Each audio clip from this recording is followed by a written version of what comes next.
Welcome to the Hacking Your Health podcast with Ben Canning and Dave Kennedy. Two guys heading out to hack body, mind, business, and beyond. We are here to provide a single source, bullshit-free guide to understanding your body and how you can live better for longer.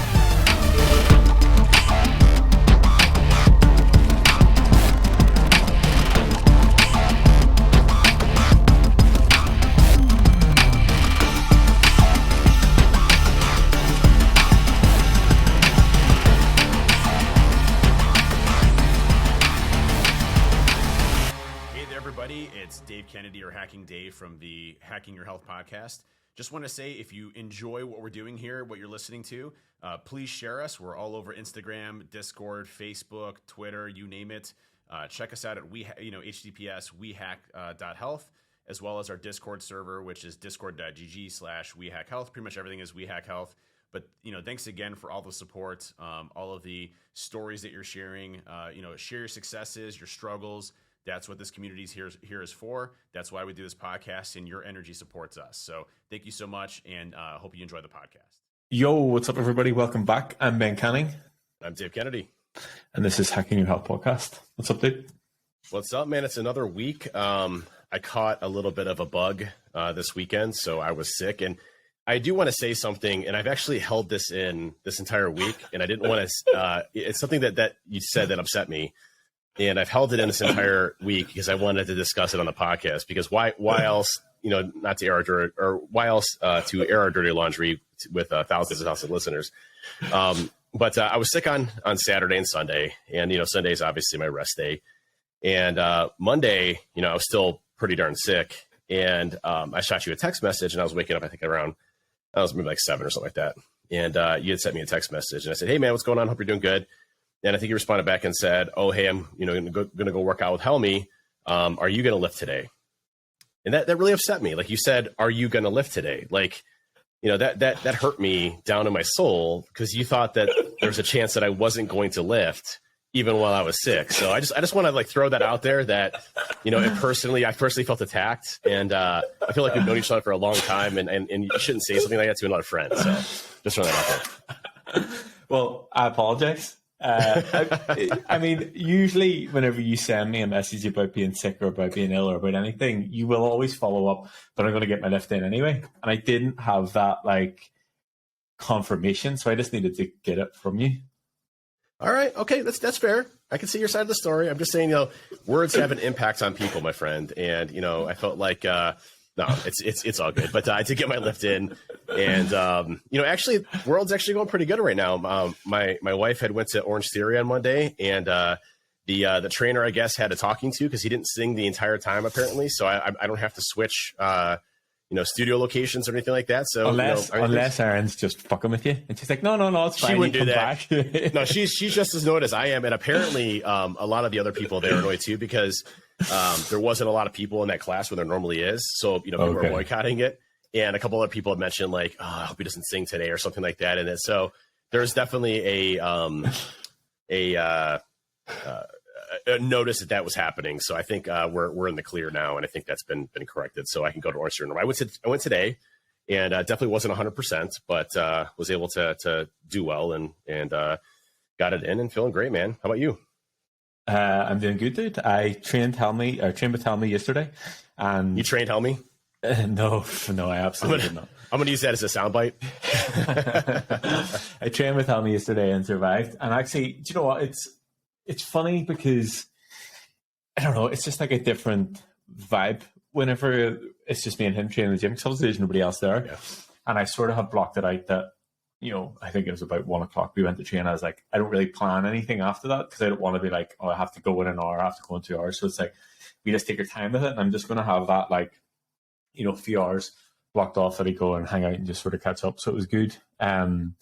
It's one of those sessions where you do a lot of contemplating life. Do you mean you're lying in the bottom of the leg press after the heavy set, being like, what the fuck? And real deep and meaningful conversations are going on. But no, it was good. So second week in a row, I was meant to train with him today, but he is sick and he did not train. So I don't know whether you want to bring that up with him or what the story is, but no, he definitely didn't train today. He was like, look, I don't want to, I just don't think it's worth it. And I was like, Okay. I mean, I feel like You know, Tommy's broken or someone's hacked his phone or something.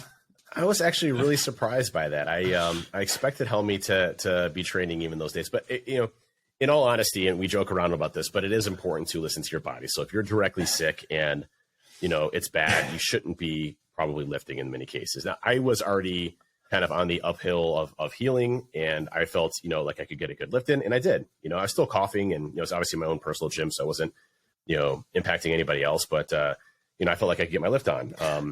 I would have definitely taken a day break had I felt like total crap. So yeah, don't do what Dave does. If you feel sick, do not train. It's probably better to recover. That's right. But no, things are good. I'm just trying to get ahead of things for a lot of travel coming up from next week. I actually got to the weekend. I was like, oh shit, it's March this week, and that's whenever all the stuff kicks off. So just trying to get everything ready, good to go. But absolutely zero complaints. Plants are doing well. Have no issues. So my legs are working. Everything's good. No problems at all. That's awesome. I was training legs on Tuesday, same day that you were training legs with Helmy, and it's interesting. Like, I like the split that I have between kind of heavy back centric days. Like Saturdays are my heavy leg days, which I do deadlifts and things like that. But I find that I'm doing more copious volume in those days that I'm not doing heavy deadlifts, for example, and my pain threshold is substantially higher in those days versus like that. Like, I feel like powerlifters get out easy because, like, and I know that sounds terrible because they're lifting just tons amount of weight. We're just going to piss a lot of people off. But okay, go ahead. Okay. No, but what I mean by it though is I feel like I wish our muscles work the same way all the time for strength and for hypertrophy, because I would love to just lift like 3 to 5 sets all day long. Like, that would be amazing. I love that. Like, I could do that all day long with heavy weights and be fantastic and walk away, feeling absolutely wonderful.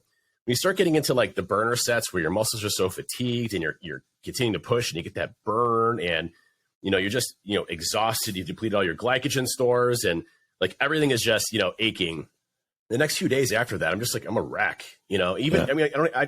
Even DOMS has gone away. I don't have delayed onset muscle soreness. It's just my muscles are fatigued.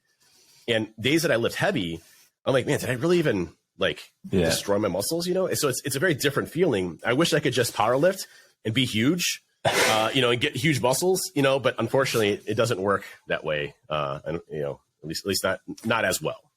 I find that after those sessions on a Tuesday, well, last week and the week before, and just generally having trained with Helmy before, like, I feel like I'm both mentally and physically exhausted by the end of the day. Like, I am useless on a Tuesday evening after that.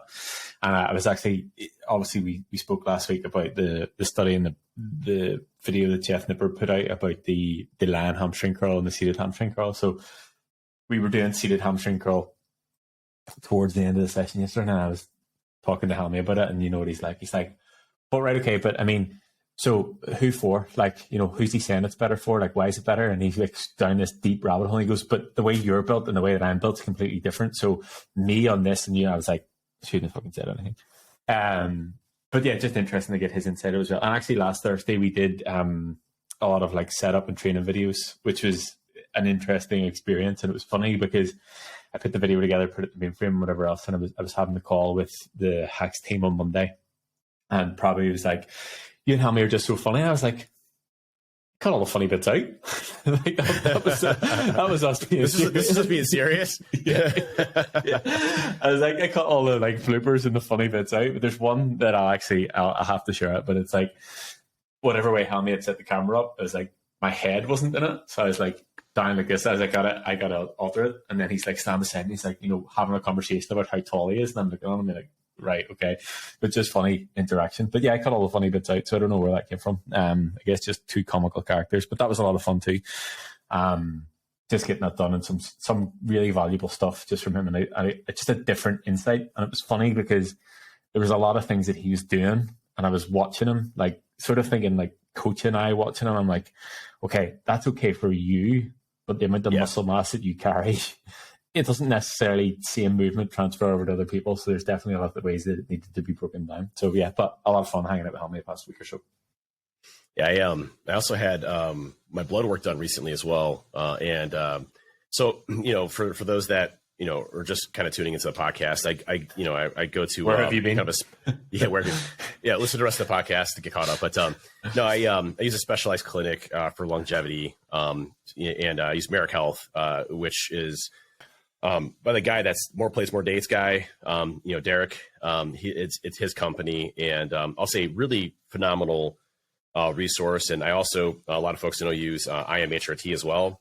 So I am human hormone replacement therapy. Sorry. And these clinics are kind of popping up, and I think it's a good discussion to talk about a little bit before we get into our main discussion, which is, optimizing our health based off of our blood work. And, I've always, listened to, Dr. Attia and Huberman and those that talk a little bit about where we're at right now in the medicine kind of, 2.0 side of the house, which is, most primary care physicians are reactive in nature. So if they see you're out of the normal bounds of things, high LDL, cholesterol, ApoB, things that, put you in cardiovascular risk, or things like that are common cardiovascular killers, or increased, chances of cancer, things like that. They may put you on things that try to reduce those to help you in those areas, but it's very reactive in nature. Whereas there's a lot of great science out there that is proactive in really keeping you young and, feeling great as we age. And I think the whole concept, of what we promote here obviously is, optimizing our bodies in ways that promote longevity, promote a good feeling about ourselves, both mental and physical, and our abilities to maintain that as we age, as we get into our 40s, 50s, 60s, and beyond. And, I think, with Merrick, what I really enjoyed, is they did a really detailed panel when I first started with them. And that was kind of like the baseline, right? So here's where you're at today. Here's your current state of your health. And, this is my third review with them. And on the third review, I met with the doctor, and, it was cool because they did basically a gap analysis. For those in the security industry, we love that term. Did a gap analysis between my first and second to show, the continual improvements in each of the areas that we focused on, as part of our blood panels. And it was really cool to see, HDL increased, LDL dropped. I never had cholesterol issues, but again, still improved. Liver and kidney functions improved. ApoB improved. All of these different indicators of longevity are all increasing, based on, what we focus on. And I think that's, a cool testament. Then again, our bodies, and especially our bodies plus science, can mean that we can optimize ourselves in a healthy way moving forward, just by understanding what's actually going on. And it was a good brief, because the doctor's like, listen, dude, it was like a 7-minute conversation. He's like, here's all the areas he improved in. Any questions for me? I'm like, no, man. Like, he's like, we don't have anything to tweak or add because it's just getting better. So let's just keep making it better. I'm like, okay, that sounds good. I'm like, 7-minute call. That's good. I'm it, and obviously the first one took a lot longer to go through and kind of understand, areas that I could improve in, or areas that were still within baseline, but not phenomenal. Right. And so it's just been really cool to see the progress of that, and really, these types of clinics that can really help you get to those points. And obviously I've talked about, TRT and testosterone being a major thing for men as we age. Huge advocate of that. But all in all, clean bill of health, which is always a great thing to have, minus being sick, which sucks. So yeah, it's like, well, I actually have to get blood work myself done on Monday. But I was listening to a podcast earlier. I'll send you the link. I'll actually put the link in the description just because it's in line with what we're talking about. It's obviously the Diary of a CEO is the other podcast that I listen to, and it is a guy called Gary Brecker. And essentially this guy used to work for, his background is like biology and human biology. And he used to work for insurance companies, basically predicting to the month, essentially, when people are going to die. So he would look at like data spreadsheets, people's health, their lifestyles, things like that. And he would be able to sort of predict essentially to the month thereabouts as to, essentially when they're going to die. And he worked for this company or these companies for like, I think he said 20 to 22 years or something like that. And he basically decided that the moment that he realized that there were actually other people on the other side of the spreadsheet and there was things that he could do, he was basically playing the game on the other side of like, okay, well, if I just change this in their data, or if I just change this about this, then, I know I could add 6, 10, 20, 30 years to this person's life. So he's now, his mission is to sort of show what can be done and what we can do to improve longevity in life. And one of the high sort of, I guess, got famous He did Dana White's blood work, and basically Dana White was an absolute shambles, and he was able to fix him. And I think he said he had 10 years left. His life expectancy was 10 years, and he made it almost 30 from the things that he changed. But one of the things that he talks about is like how things can show up in our body and not necessarily be the things that we think they are. So he was talking about deficiency in vitamin D3, which obviously we've talked about time and time again. And one of the things, or one of the ways that it'll show up in your body is almost similar symptoms to like rheumatoid arthritis. And he talks about like people that he has seen going to doctors and going to clinicians and being actually diagnosed with arthritis, when in actual fact all he needed to do was improve or increase the amount of vitamin D3 and K2 that they had in their system, in their diet. And it's just like, the podcast is awesome. And I'm like, okay, right. He basically, he has this like genetic testing, like mouth swab, like blood work, the whole deal. And I'm like, I'm in for this. Like, I want to see, is there ways that I can do it and ways that I can improve? And again, it just falls in line with the things that we talk about in blood work and sort of looking beyond the norm and looking beyond just what, the doctor says or what the quote unquote the norm is. Yeah. I think it's the biggest thing for most folks to understand is that, fitness is not just about going and hitting the weights or, going and get some cardio done or, nutritional aspects. It's, hey, everybody's body's different. DNA is different. Genetics are different. Upbringings are different. Geolocation's different. So all those have different impacts in, certain things. Like if you look at longevity studies, Japan, typically lives the longest. And the reason for that, what they say is, typically because of the amount of fish that they eat, over there, and the fish oils and things like that. And the, lifestyles they have. Everybody walks in is more energetic and always moving around. So lifestyle wise, they typically live longer lives. So, geolocation could be a big impact of that too. And, it's important to see, like, both from a macronutrients perspective that you're getting the right foods, but also from a micronutrients perspective, where are you deficient in, or where does your body not process things certain ways, or maybe you're not getting enough, vitamin D, for example, for sun, or, what it ends up being from a nutritional standpoint. So, it's always a look to improve what you're doing and how you get better with things. And I think, what we tend to forget is that, just by going through the cycles doesn't always necessarily mean you're going to go above and beyond and be able to do the things you want to do. It's always a continual improvement, constant improvement, just like you do in your job or work as you want to progress in your career and those types of things. The fitness journey is very much the same way. And I like the optimization aspects of things, of being able to say, okay, hey, we're going to do, some vitamin, a gamma E, so that, you can improve this area here, or B12, to help with this, or, just ways that you can continuously improve. And, obviously you want to be careful too. There's overdoing things and, going too crazy with certain stuff, and you got to be careful the type of supplements you take and, kind of how far you push it. But, at the end of the day, I think, it's all just learning and having fun with everything. So it's really cool. Yeah, I agree. And as we said right from the very start, for me, it's about, okay, right, look at what I'm doing now and how I can be better in whatever aspect it is. Like, how can I sleep better? How can I digest food better? How can I think better? How can I move better? Like, all these things. And it was just a lot of interesting stuff. And he talked about sort of the correlation between essentially the people that live close to the equator, who sort of get the most sun, and every 20 degrees of difference throughout the whole world, whenever life expectancy just gets less and less and less. And that obviously just comes down to vitamin D and whatever else. So I went straight away on and ordered some more vitamin D. I was like, okay, yes, got it. Noted, got it. But yeah, it just comes down to continually improving the things that you're already doing. Yeah. And, I don't know if I shared the story before. I don't think I have on the podcast, but I may have. But, our bodies are so interesting. There was a few years ago, prior to me starting kind of this whole health journey, where I started getting really bad migraines. And, everybody's like, oh, migraines, headaches, things like that.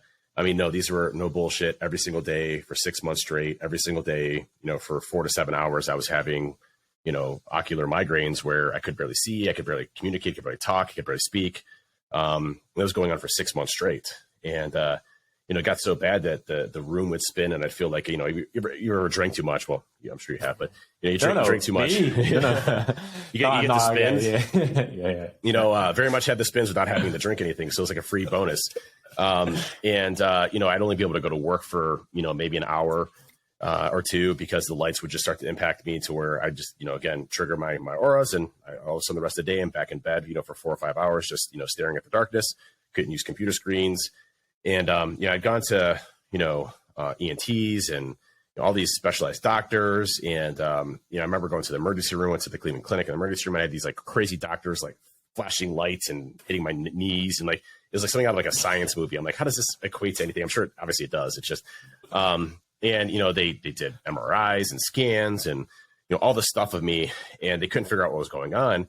So their only logical conclusion was to basically shut down my brain. They thought that my brain was basically in a continual migraine mode, and it couldn't get out of it. Basically, it was like stuck in a migraine cycle. So they needed to turn you off and on? Is that what you're saying? So basically, they rebooted the machine, and it's supposed to work, right? You reboot twice, and all of a sudden everything's working in computers. But what was interesting about the whole situation was, I was going to the clinic, 3 times a week. And they put me full of so many drugs that I couldn't communicate or talk. So I couldn't, I was just kind of like a vegetable.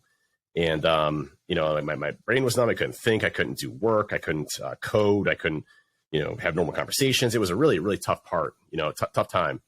And, that didn't work. So, I tried that for, I think, a month, where they were basically rebooting my brain and I was a vegetable. And then they started putting me on this medicine that, used to really jack up how I communicated. So I remember I was giving a presentation in person to like 300 people, and my brain got stuck in some sort of loop, and I just kept repeating the same thing over and over again. I didn't know I was doing it. And, from the outside, they're probably like, oh my God, this guy's fucking crazy. And the inside, I had no idea. I thought I was giving the best presentation I've ever given in my life. And my buddy comes to me after, he's like, dude, what's going on? Are you all right? I'm like, what are you talking about? Like, that was a good presentation. What's going on? And, I look at the thing, and I'm literally repeating myself over and over and over again. I had no idea I was doing it. And, interesting enough, it took 6 months, but I had a dentist that came to me and is like, hey, I know you're suffering from these migraines. I think it might be your jaw that's the problem. And he started looking at my jaw, did, some scans of it. And it turned out one of my dentists in the prior, side had really jacked up one of my teeth. And it caused kind of an off balance, which inflamed one side of my it basically is a never ending cycle where my muscles could never rest. And so they just were continuously inflamed and continuously grew. And it started putting pressure on this nerve that basically rides the side of your head, which was causing my migraines. And doctor popped out that tooth. All of a sudden my migraines went away. And, but it's amazing how the body works, in a lot of different ways.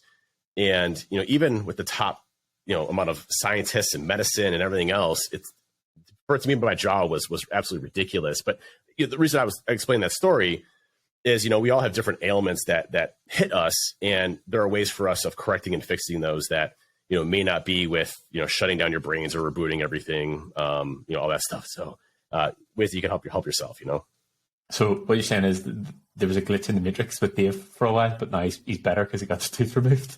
That's right. He just took a damn tooth. Like, seriously, like, that's all it was, really? I mean, yeah. And it was funny because, like, the doctor, the dentist is like, okay, we're going to put a new tooth. And I'm like, no, we're not. Like, I'm not putting a tooth back in. I'm not fucking with that. No, I have a tooth that's still, one of my back molars is still not there. And I won't put it back in because I don't want to jinx it again. I'm like, listen, dude, I can chew. If it just messes me up a little bit, that's fine. He's like, no, that perfectly makes sense. So I got the post in there, but I don't have the actual tooth in there. So if you really inspect my back molars, you're going to see I'm missing a tooth, which I'm totally fine with. I could give two shits. But yeah, as you're saying, like, it's just how everything sort of works together and looking beyond what to think the norm. I think probably the biggest thing is that we still don't really know an awful lot about the human body. Like, we know a lot, and we definitely know more than we used to know, but there is definitely a lot of it and stuff that we definitely do not know. Yeah, and there's new things coming out all the time. In fact, good parlay into this next section where there was a new study that just came out as of today, actually. So perfect timing, March 1st, 2023. There was some researchers out of Tokyo, and we've known that, human growth hormone has certain types of effects on body recovery, skeletal muscle mass, that type of stuff. What was interesting, though, is that they identified a certain type of cell, a protein, that gets excreted from our bodies that also they knew helped with bone density, but also increases muscle mass, which I just want to read the first part of this, which is kind of interesting. So researchers at Tokyo Metropolitan University found that a skeletal muscle cells continuously secrete a protein called platelet-derived growth factor subunit B, or PDGFB, which aids in muscle repair by stimulating the growth of myoblasts, which are muscle stem cells. Unexpectedly, scientists discovered that PDGFB also promotes the growth of muscle fibers, leading to stronger contractions. These findings hold a great potential for the development of innovative treatments for muscular atrophy and injury. Injury. Myokines are a small protein secreted by skeletal muscle cells. They have a wide range of function that may act on the cells both near and far to where they are made. A comprehensive picture of myokines' effectiveness is far from clear, but it is believed that these play an important role in exercise-related bodily functions, particularly the maintenance of muscle tissue.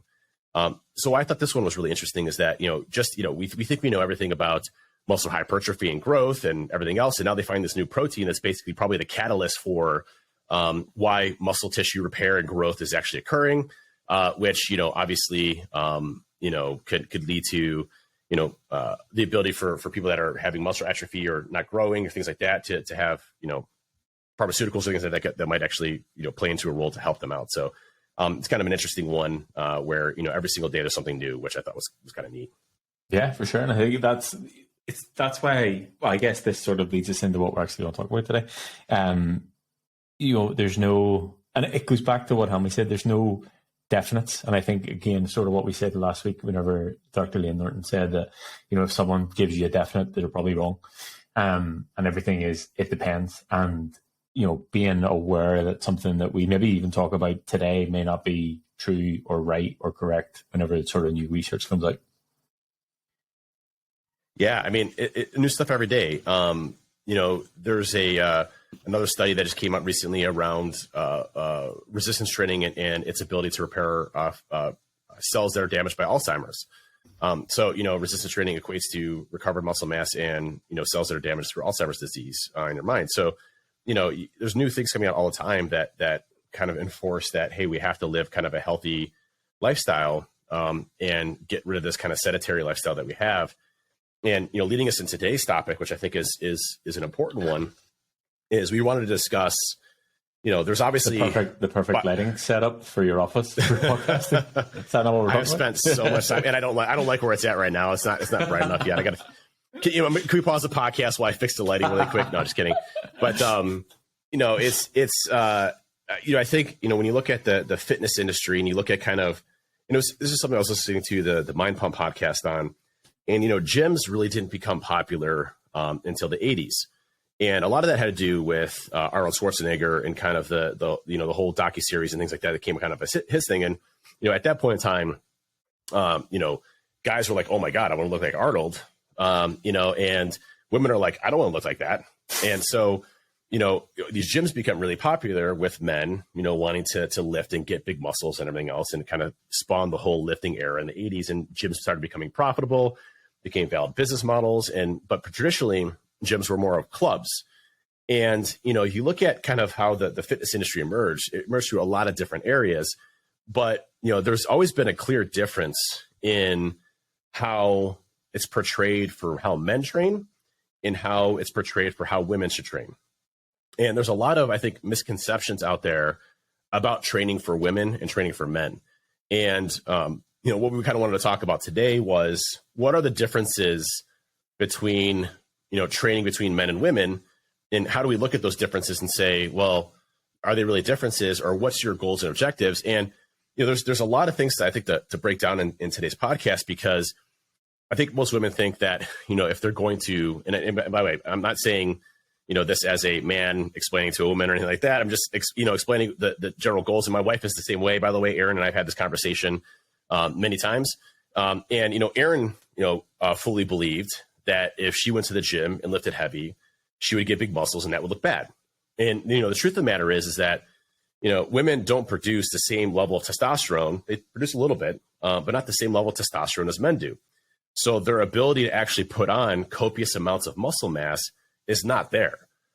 However, you absolutely can grow muscles and have a defined look, but you're not going to be, Arnold Schwarzenegger as a woman, because our bodies are differently structured. And, in many ways. So your ability to actually put on muscle mass is very different. So I guess the question of today is, what are the differences between training with men and women? And if those are differences, how should women be training to hit their physique that they want to go to? And obviously, Ben, you have a lot of experience in this area because that's you what I train was a just going to say. substantial amount of women, right?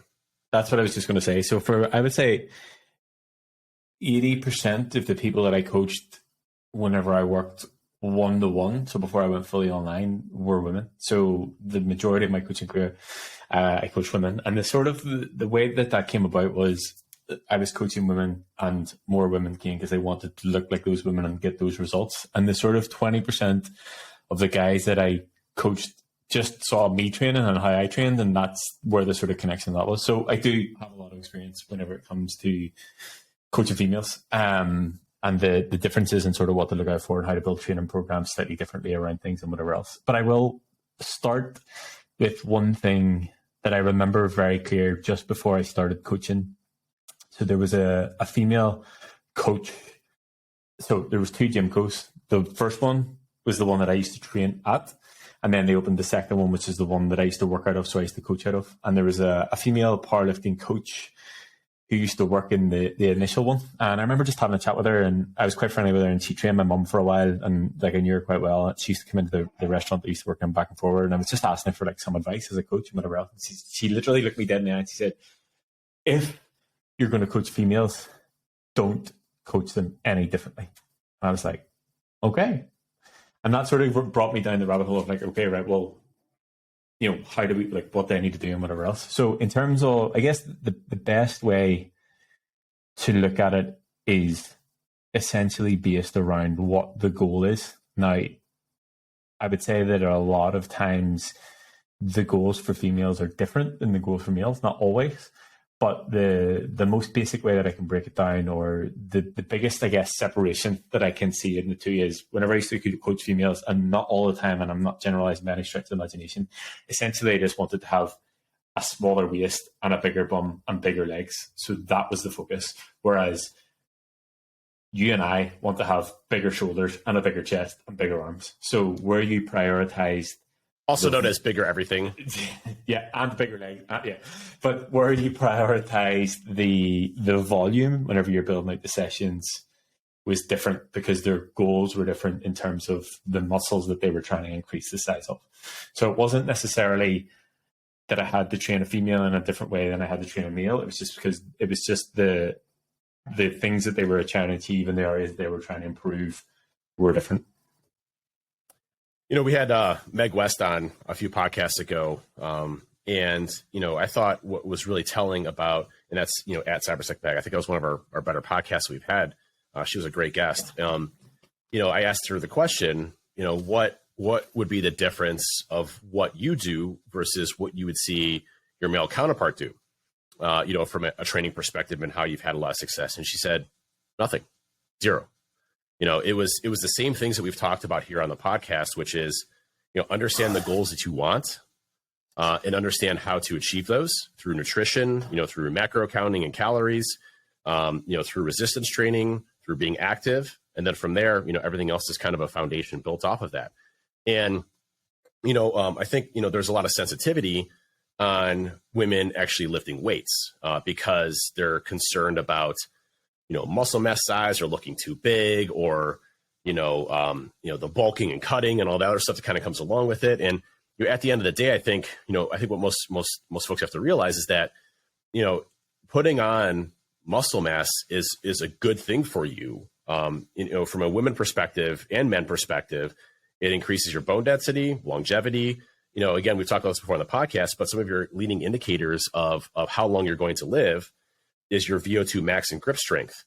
And so if you have good cardiovascular health, and you have strong hands and bone density and things like that, you will typically on average live longer.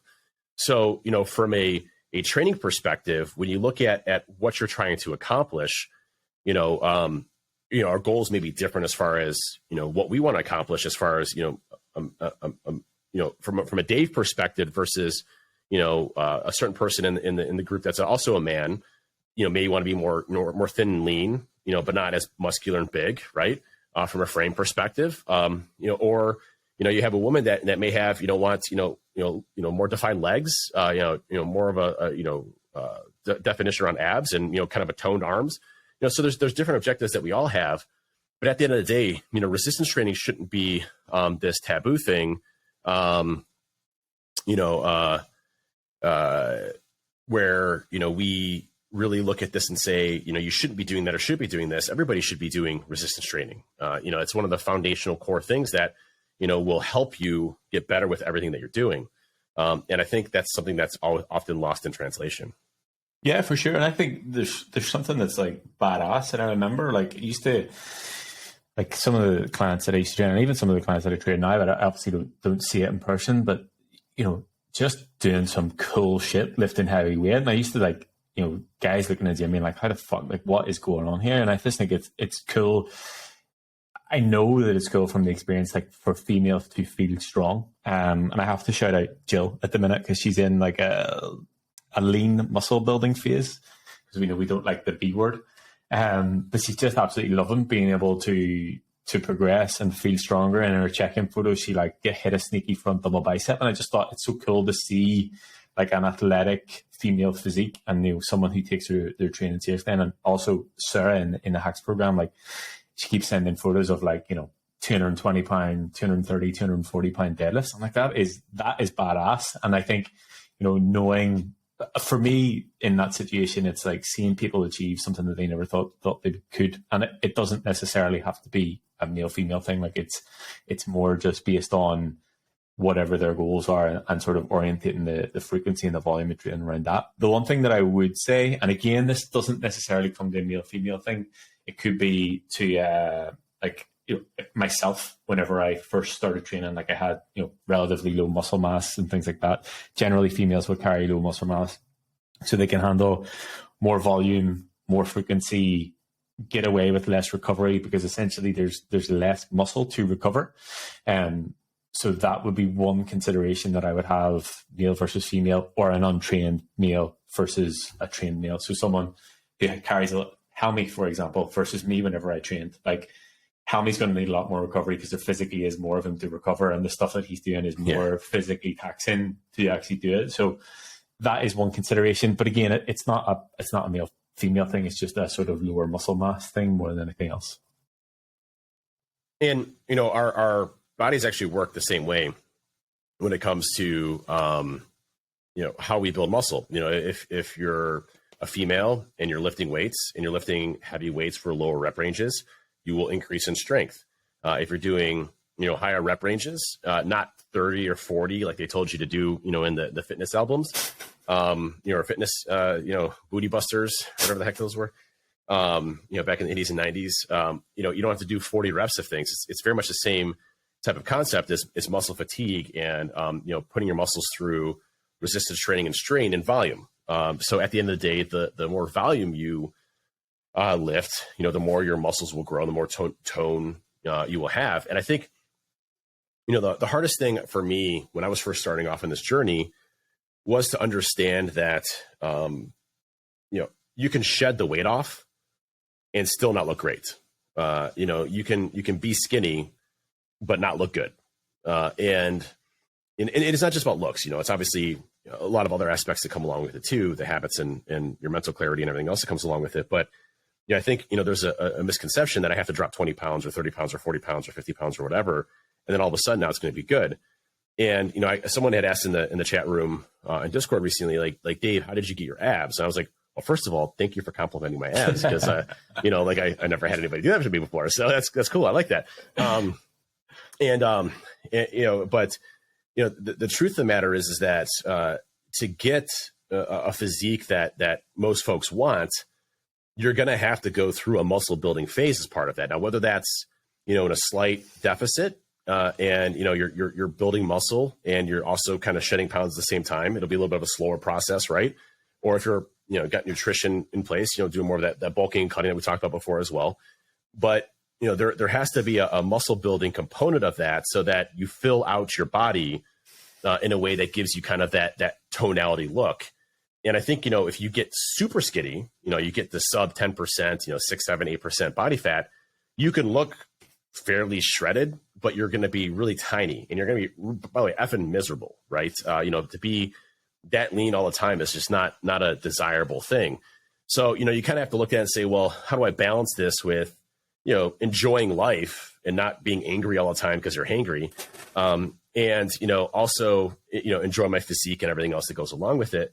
And I think what most women really struggle with is that muscle building concept of it. And again, I'm not speaking on behalf of everybody, and I'm not saying this is the only way to do it or whatever. I'm just giving my perspective of discussions that I've had. And obviously you have a lot of experience in this area, training women, but, and there are differences in our bodies too. I mean, especially, I remember some of our earlier calls, so real quick, funny story. When I joined with Ben, as a trainer, it was all women. So it was like 15 women, and then there's Dave, so it was just kind of cool. I was like, hey, I'm the only guy here. This is awesome. So I was the goofball of the group, but you'd have people that would come on and talk about, the differences in during period cycles. And, I learned so much about that I was actually able to apply that, at home and teach things to Aaron and, vice versa. And, obviously hormonally, the things that change in our bodies during those periods of time. I mean, not wanting to do anything, craving food and just being kind of, emotional in a lot of ways during those periods of time. So, you learn a lot of different things that, there are obviously very clear differences between men and women, but how our bodies function and how we get to those desired results are relatively the same as far as like exercises, routine, and things like that. Right. So I think it's important to hit on those is that, listen, if you want to be strong, you want to lift higher weights at a lower rep count. Right. So, heavy weights, lower rep count, and hitting in that, between, 3 to the 8 rep range, making sure it's super heavy, increasing that over time. Whereas if you want to be more tone, larger muscles, but not, anything that's going to be like Arnold, for example, more of that chiseled kind of, defined look, you're going to want to be doing more of the muscle hypertrophy aspects, which is, lifting in the, 8 to 15, 18 to 20, rep ranges until you kind of have that muscle fatigue aspect. Now, one thing I thought that was really interesting is that there was a study done on muscle growth, lean body mass growth, with lifting routines. And they did a study where one person lifted a single body part once a week with the same amount of volume as somebody that lifted 3 times a week with the same amount of volume. So just distributed, 3 times versus 1 time. Okay. So if you lifted, let's just say on a Monday, and you lifted 10,000 pounds. Okay.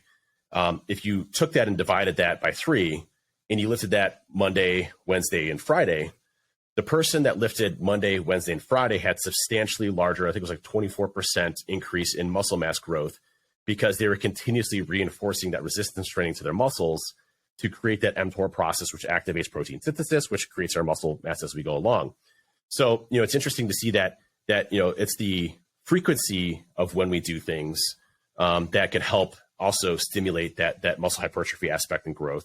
And it doesn't always have to be like killing yourself once a week. Spreading it out over time can have a big thing. Now, conversely, if you're lifting extremely heavy, your body's going to need much more time to repair and recover versus if you're, doing, fairly lighter weight, higher volume, easier to recover in those specific aspects. Yeah, I think that just comes down to an understanding of like where you're at in your training age. So I'd always like use training age as a guide as to how many years you've been training consistently at a relatively high level. And that, the recovery, the volume, the frequency, all those sort of things will change over time. To go back to your comment about abs, number one, your abs, everybody who's listening, the abs are there. Okay, like your body needs them to function, stand up, like they are there. I think it's an important thing to hit on because everyone knows about that, right? It's body fat, and for men specifically, our stomach is the last place to go. So keep losing that body fat. That's how you're going to see the abs. Yeah, there's no special workout or diet that's going to get you abs. Well, that's the other point, because there are a lot of comments about like, what exercise do I need to be doing to get my abs? And like, you need to lose like 20 pounds, and that's what you need to do. But yeah, they are there. The other side of that is exactly what you're saying. If you want to grow them as a muscle, you need to treat them like you would treat any other muscle. And I've mentioned this before, and I don't know if I've spoken about it in the podcast, but I think I remember getting a lot of comments whenever I did my initial shoot about like how well defined my abs were. And I was like, I didn't really train abs directly, like ever. But then I think back to the job that I used to do, and it's funny because whenever I used to work in the juice bar, you can imagine a juicer used to sit like on the desk in front of me about this side. So I had to like lean over it and like push down into it. So like for 8 hours a day or for 10 hours a day for 6 days a week, I was almost doing like slightly weighted crunches. So I was always doing them. So I would say that that's something that sort of contributed to the growth and development of my abs. So I guess it's the byproduct of the job that I did. But anyway, excuse me, I almost died. So what you're saying is a byproduct of your surroundings is how your body conformed and morphed to exactly what you needed it to be? Yeah, pretty much. Crazy. But so yes, they are always there, but you need to get lean to see them visible. But if you do want to grow them, you need to treat them and progressively overload like you do with any other muscle to sort of like, I guess, get that 3D effect. And you saying about, people who lose the weight and are just skinny. Like I remember, and I'll post it somewhere, I'll send it to you or whatever. Like my initial before and after photos, and I remember the Facebook comment, I don't usually do stuff like this, but here's my 8-week transformation, blah, blah, blah. And on the left-hand side, the before picture, I was like skinny fat. And on the right-hand side, I was just skinny, but you could see my abs and whatever else. But like, if I think back to that, I was probably like, I don't know, like 160 pounds or something, which is obviously quite small. But I was lean and I could definitely see my abs. The other comment, and I think it's an important one to talk on, is about sort of training around the menstrual cycle and things like that, because that is something that I used to coach. And you were on the call with her, the hormone health coach, and she taught me so much. Now, I'm not by any stretch of the imagination saying I know what it's like to have a period or be a female, but he taught me so much about like how female hormones worked. It blew my mind every session. So when I was like asking her questions, like, and what about this? What about that? And what about? It was amazing. But anyway, it's just a couple of considerations to take into consideration as a female. Number one, you and I always talk about having a slightly lower fat, higher carb diet. That is great, but generally, females need higher fats in their bodies to help with hormone production. So I wouldn't always recommend that for a female. The second thing is understanding, so not necessarily thinking about your training like week to week, like I would, but almost thinking about it over the 4-week period or your period or your cycle around your period is important, because essentially from around about like day zero. Oh, wait, I thought you said beard for a second there. I was like, no, beard. What is that? Okay, I got it. Never said. Accent threw me off for a second there. So essentially from around day 0 to like day 12, what will happen is as a female, your estrogen levels will start to rise. And what I always try and capitalize on in that time frame as much as possible is pushing strength as much as possible. And what I'll sort of do in line with that is try and push calories as well, because generally that's whenever you're going to feel your best. Your strength's going to be at the most, so you can get the most from like strength training in that block, and then understanding that the next block will be more focused on like maintaining that strength, or also some light cardio and things like that. So building your training cycle around your menstrual cycle is an important one. And I always remember like clients coming in and just being so frustrated, like, but last week I was able to do this and this and this. And I'm like, okay, but what's the difference between last week? And having to sort of reiterate to them every single time. So yeah, that would be definitely a difference between male, female in terms of considerations around training for sure. And they were definitely some interesting conversations that we had initially whenever you first came in, for sure. Well, and I actually appreciated it too, because it was interesting to see. It's fascinating. It is different struggles, right? Everybody goes through different struggles and things that they have to deal with, and I think the community aspect of things really pulled through then too, and as obviously as it does today, with struggles that you do have. So it's very interesting to see the differences between men and women typically when it comes to routines and what they're busy with, right? Or what type of things that are happening in their lives that kind of distract them from other areas. And, so I always really appreciated that group setting too, because I learned quite a bit, and I was able to share that and replicate that with Erin to kind of help out, which also helped her out with her fitness journey. You were coming back after these calls on a Wednesday being like what so the hell I was are you learning doing this over about there? periods. She's like, what type of call are you on? Yeah. Well, The one I think that really surprised her was when I was doing, she came in and I was doing the breathing mountain with Sean, and it was just, it was, I was like, she's like, she looks in there, and she took a picture of me, and then she sent me a text message, and I obviously had it all on silent. And she's like, WTF is going on in there? Just know that hour in the day, anything could happen. Like, everything's okay, right, but anything could happen. Right. Well, and it just goes back to, consistency and everything too. The other day, I think maybe I mentioned this on a podcast before too, but the other day I was, I do my check-in photos every single time of the day. I do my check-ins at night every single time of the night at the same time of the day. I do my measurements first thing in the morning. So I have this consistent routine that I stick to. And, Erin had asked me the other day, she's like, it was a while ago. This is recently. She's like, do you always think that you'll have, Ben as your trainer or a personal trainer in general? I said, well, yeah, absolutely. And she's like, well, don't you feel like you know everything? I'm like, well, no, I don't feel like I know everything. I learn something new from Ben all the time. But second, it's that consistent framework that you have in your life of somebody kind of spot checking, holding you accountable, but also making sure you're making the type of progress that you want to, because somebody on the outside sees you very differently over time than you do. And having that type of system that is making you consistent is something that I absolutely need to hold me accountable to move forward, which is, I remember when we first started, working together, you were like, oh, well, I'm just going to my trainer. And I'm like, wait, my trainer has a trainer? Is that right? Like, and I thought he knows everything. He should know everything. It's just like you expect your doctor, you expect your doctor, like, my doctor knows everything, about health, right? No, they don't, they really don't. That's why there's specialists. And that's why there's, doctors have mentors and, everything else. And so, it's one of those things where, you're always trying to learn and, surround yourself with folks that make you better. And I think, for me, the biggest thing that I learned, both from both men and women that were successful in this is having a consistent program that they can be into. And, what I've seen most folks struggle with, and I think this is such a shitty thing that the fitness industry did to women, which was basically, oh, all you need to do is just do cardio, and they really dissuaded women for going into resistance training. And, I still think there's that stigma around that. And I think it's slowly changing because you see the health benefits and the reasons why you want to. But I think it's going to take a long time to kind of repair that damage, to where women feel comfortable, actually doing resistance training and weight. I mean, it took Erin forever. She's like, there's no way. I don't want to get these big muscles and, look huge and everything else. She's like, that's, and what she's referring to is, there are obviously women that, take steroids and, get big and, look monstrous and jacked and everything else. And that's their choice. That's fine. Whatever you want to do. And if that's your goal, 100%, for that. But that's what she envisions, right?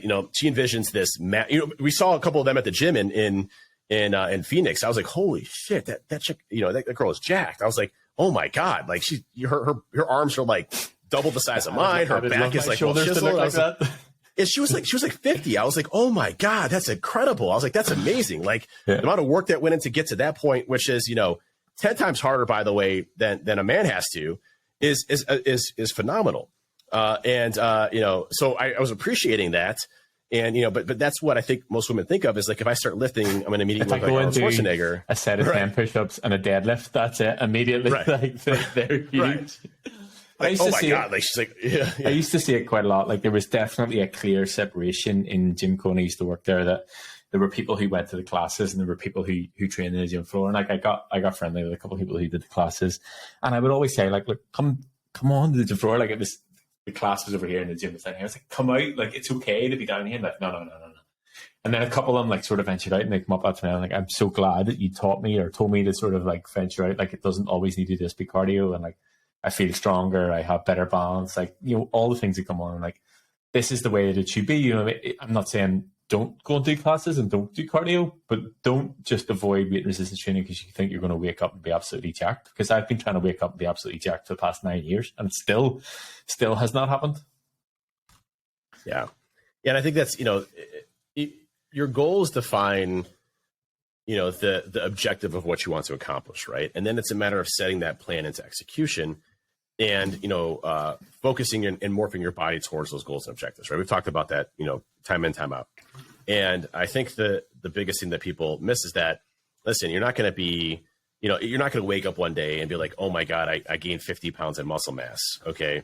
If you start to get to a point to where you feel good about your tonality and definition, then you might just be more in a maintenance phase at that point in time. Right. And that's good enough for you. That's where you want to be at. Fantastic. It's not going to, it's one of those things where you have the ability to course correct or to go down a different path or have different objectives. My objectives have completely changed, from when I first started to where I am at now. I would never have thought I'd be in this position that I'm in, today. And I want to continue to accelerate that and go as fast as I possibly can to the next level and, keep pushing myself harder and working out when I'm sick and, never recovering and, never taking deloads. I'm just kidding. Those are jokes. Obviously take deloads, obviously recover. But my goal is yeah. I guess my goal is essentially the same, but I've just moved the goalpost. So as I said before, like I always remember like not fitting clothes properly or clothes not fitting me properly. And like I used to wear like a small and a medium. And like, the shoulders would be down, like the cap of the shoulders would be like down here and it would like look oversized. And like, it's not oversized, I'm just undersized. So the goal was always to fit into clothes properly. And now I just keep buying bigger clothes. I want to be able to fit a 2XL properly. So the goal essentially has remained the same. I've just moved the posts with it a bit. Well, I'd say, which is funny because you went the other way initially. Yeah. You're like, I would love to fit into a large. Yeah, well, that was my goal, fit into the large, right? And I don't want to fit into a large. First of all, I can't fit into a large. There's no effing way. I don't even try. But second, it's really cool. I found this brand of clothing called Tailored Athlete. It's actually out of the UK. And what I really like about their cuts is they're specifically designed for athletic builds. And so, tighter around the shoulders, around your frame here to accentuate muscle mass. And then it's tighter around your waist, which I really enjoy. Now, this is a really big step for me because, where I came from, I would always buy big baggy clothes to hide my gut and my stomach. And, it's hard to explain this, but like, even where I'm at today, I see all my flaws, right? I see, hey, I have this, scar from here, I have this, extra skin here. But at the end of the day, like I have a really well-defined stomach, and there's no reason to hide that, right? It's not like I have this big hump over my stomach that, hits out when I'm doing, I'm, relatively lean, got a good set of muscle mass. And so I bought these Tailored Athletes, and I really like their clothing brand quality, really nice as far as like general cut and fit for somebody that has an athletic build. And I wore one of those, and I don't think I talked about this in the podcast. I may have, but hopefully I didn't. This hopefully is a new story. They kind of blend. I just want to know. I'm on the site now. I want to know what size you got, so I know what size I need to get. Well, they do have a calculator there, but the calculator told me I should get a large, and I said, F off, I'm not getting a large. I got the XL, and that fits me really well. But I got I wore one of the clothes. So Gavin had on the basketball team, we had to bring clothes in, or food for the players. Every mom, brings in food every week or whatever. And I wore the kind of a Tailored Athlete thing that, and it's awesome because it makes you look like Jack the Cell. It accentuates your muscles. And all the kids were in the corner like, oh my God, Gavin's dad is freaking huge. Like, holy shit. Like, he's like, what? Like, so they start coming up to me like, so how much you bench? And I'm like, and I'm telling the numbers like, oh my God, that's insane. He's like, dude, because his friend, he texts his friend. He's like, Gavin's dad can do this. He's deadlifting 600 pounds. I was like, I'm that dad. Like, I'm cool being that dad. Like, that's freaking awesome. And so, like every time we go to the games now, there's like, oh, there's Gavin's, Jack dad or whatever, redefining the dad bod. Right. So, that's like, that's really cool to be able to do something like that, to tailor your body to the way that you want to. And, regardless if you're, a man or a woman, your body can conform to the surroundings of what you put it into. That's what it's used for. It adapts to your surroundings. So, my biggest thing for women, is the same thing that, Meg had said, which I really appreciated. I loved her response because, again, I had asked Meg, I'm like, what is different between a man and a woman? She said, absolutely nothing. Caloric deficit, macros, adequate levels of protein, getting my resistance training in, going to the gym, make sure I'm not sedentary and understanding, my goals and objectives and making sure I tailor myself towards that. And, I was just like, boom, like mic drop moment, there is no difference in that. Now, again, there's obviously differences in body and everything else and things that affect us and all the other stuff. I'm not discounting any of that. But at the end of the day, what our goals and objectives are, if it's, to be an amazing power. By the way, I see some amazing women powerlifters. I'm like, holy shit, like absolutely incredible, strong as fuck, and, just absolutely incredible what they do, but they don't have massive muscles. There's women that have massive muscles. There's women that have very toned muscles. There's, women that like to be a little bit bigger, whatever your objectives are, that's awesome. Just make sure you're doing things that is healthy, that's focused on longevity. And again, that's your goals, obviously.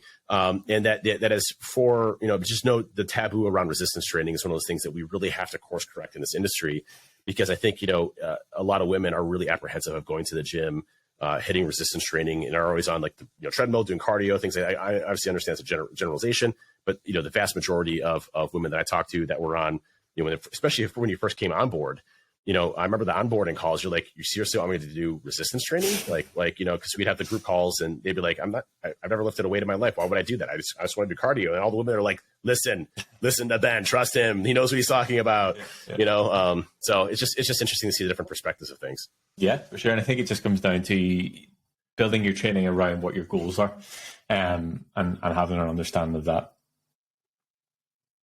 I will say, for Erin, my wife, she's in the same train, that I am, which was absolutely incredible. Very consistent with her workouts, getting blood work done and optimizing her health based off of that. She's an interesting case because I'd like to, hopefully she's okay with me talking about this, but, she's an interesting case. And I'm not going to obviously share anything personal, but, Erin has always been lean her entire life. She's been tall and lean, athletic, she was an athlete. She, did a lot of different sports, and kind of grew up that way. Right. And as she's aged, she's kind of realized, well, hey, I'm not as, strong or fast or things like that as I have been in the past. And, I'm starting to notice myself slow down. So, what can I do to kind of improve that? And so, we've had, discussions, and it's hard for me as a husband, to say, well, like, hey, this is what you should do, because you can't do that as a husband. Right. So you got to be like, well, hey, this is what I know. And then you could take it or leave it, so you got to kind of tiptoe around that. You're like, hey, you should do this. No, you can't say you should do this. You have to say, listen, this is what I know. And then you can take what you want with that and do what you want to with it. It's your choice, so you got to be really, really careful on that. But it has definitely helped her come along through various areas. And she's not apprehensive of doing resistance training. She's not apprehensive of doing HIIT training. She's not apprehensive of getting blood work done and kind of looking at that and saying, how do I get better? So, it's very contagious, obviously, when it's in your family and your family does it. And all I'll say is, the last thing I'll lead off with before we kind of close it out is, two of my kids, are skinny, athletic, never had any issues with weight, very lean build, right? My other son, fortunately got my genes. So, but he has the ability to do what he wants to with that, right? But he's going to have a tough time because if he doesn't focus on what he eats and how much he eats, he can absolutely pack on pounds. And he started to notice that, right? He's noticed that he's not as skinny as the other two, that he has, a little bit of a gut growing. And for me, it's being very sensitive to that, because I don't want my son to have any type of like body dysmorphia or, a negative perception of himself in any way, shape or form. So I'm very careful with how I explain things to him, but we've been focusing very heavily on our kids understanding nutrition, our kids understanding resistance training, why it's important, why consistency is important. It was funny because my son Gavin came to me it was like 2 days ago, and I probably should not have showed him this video because it's definitely not appropriate. But it was Papa Swolio, and the go to the effing gym guy, and Gavin's like, Dad, he's like, how do you go to the gym? How do you go to the gym all the time? Because I just never feel like it. And I played him the Papa Swolo video, which was, how I go to the gym every day? He's like, I effing hate it every single day. I don't enjoy it. I'm putting myself under pain, but I go because I have to. He's like, and it is much more vulgar and, acronyms that he used were definitely got the point across. And he looks at me, he's like, okay, I understand. He's like, basically suck it up and go do it. Consistency. And I said, consistency is the key on this, buddy. And I, say it's the same thing to Mason. nutrition. And he came to me the other day. It's been awesome to see him kind of grow in understanding. He'll ask me, like, we went to the movies the other day. We went to go see Cocaine Bear, which, by the way, hilarious movie. Saw it the night it opened. So I'm going to go see Cocaine Bear. And again, 12-year-old going to a rated R, movie of blood and guts and everything. I'm sure I'm the father of the year for that. But no really bad, inappropriate things. But, he went to the line. He's like, so out of all of this, he's like, what do you think I could eat as far as like that's generally not terrible for me? And I was like, well, your sodas are out. And he's like, yeah, I figured that. I'm like, there's not really much here on the candy. So he's like, none of the candies? I'm like, no, that's the definition of candies. Like, those aren't good for you. He's like, I'm like, but some popcorn, no butter with some salt on it. That's not bad. He's like, okay, cool. He's like, you got that? And they got a water. I was like, dude, that's awesome. I'm proud of you. And I would have let him have whatever he wanted to. Like, if he wanted to go and have candy, I wouldn't have said, dude, don't get candy. Yeah. I would have said, listen, pick what you think is going to be best for you and what you want to accomplish. And he got, a small thing of popcorn, no butter, throw some salt on there and some water. And I was like, dude, that's perfect. Now me, I grabbed the whole thing of popcorn, I grabbed some candy, and I grabbed, a diet soda. So I was all set. But I knew the calories that I could use to do that. So I think the thing, and we've talked about this before, like, even the fact that he potentially has your genes and has the potential to sort of end up in a similar situation that way, the knowledge and understanding that you have and you can pass on to him would sort of, to me, indicate that he probably won't. And it's having it's obviously our responsibility as parents to be able to pass that on in a positive way, so that there isn't that same essential shit show that they have to deal with at the other side of it whenever, they could potentially be overweight or whatever else. But there definitely is a very fine line with it. And the one thing that I'm conscious of is, okay, yes, while we do have the sort of thought and the responsibility, I don't want to take it to the other side. And I'm always very conscious of Harper that, like, I think that I don't want her to think that she has to weigh all of her food and like see that extreme of it. So it's like running the fine line of giving her the proper information, but not necessarily giving her the extremes of it. So yeah, I mean, the parenting bit is a challenge in itself for sure. But I think it's cool to sort of show the interest. And I tell you what is he, Gavin, 14? Yeah, 14.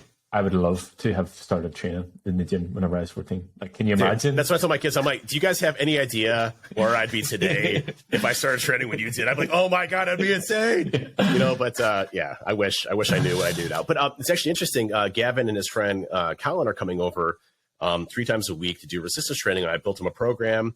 I'm going to sit down and train with them for the first, couple of weeks to make sure they're going to do it. Obviously starting them off on, deadlifts, jerks, bench presses with, no safeties, everything I could possibly do, to no, just kidding. But, start them off on things that they can control pretty quickly. That's put 1,000 pounds in a leg press. We're going to get warmed up here.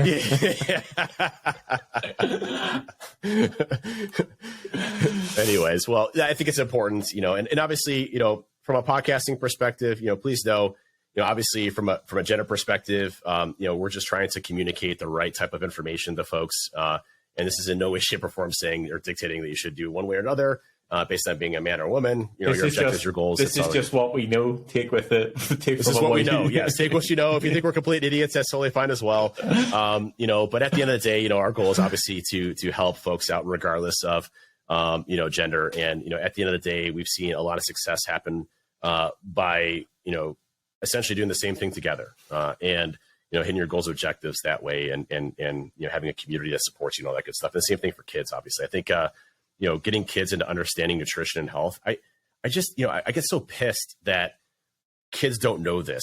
I'm pissed that I didn't know this until 2.5 years ago, 3 years ago. Like seriously, how did I not know calories in versus calories out? How did I not know macros, protein centric diets? Like how did I not know this stuff? Like, it just boggles my mind that I went 38, 37 years without being taught, the fundamentals of how to be successful, with health and training and things like that my whole life. And, it just goes to show you, like, if you're not going to teach your kids that, they may never learn that, and and they'll be living unhealthy lifestyles, and it's their choice what they want to do, but at least give them the knowledge to be successful with it. Right. And, I think that's at the end of the day, what we're trying to accomplish here is give you the knowledge to be successful with whatever you're doing, regardless of what age you're starting at, or, what how far through a progress perspective you are in all of this in your journey. So, again, just trying to help out folks out there. Agree. And I think last week we left the conversation of team avocado or no avocado. I think this week we should leave the question of team cooked oats or team uncooked oats, because the group chat has been lit all week around the conversation about cooking your oats or not cooking your oats. And I will say, number one, I've had a couple of sneaky side messages of people like, do you know what, it's actually not that bad. And number two, after I put the recipe video up in the mainframe of how to make the uncooked oats, some people are actually trying it and like, do you know what, this isn't so bad. So tweet us at WeHackHealth whether you prefer your oats cooked or the proper way, uncooked. Now, can I ask a quick question on the caveat to that? Is, do you consider overnight oats also uncooked? Yes. Okay, because I like overnight oats. So you do like uncooked oats then? But if I had a choice, I'm going to go warm. 100%. No, you're sick. Yeah. Sicko. Freaking weirdos.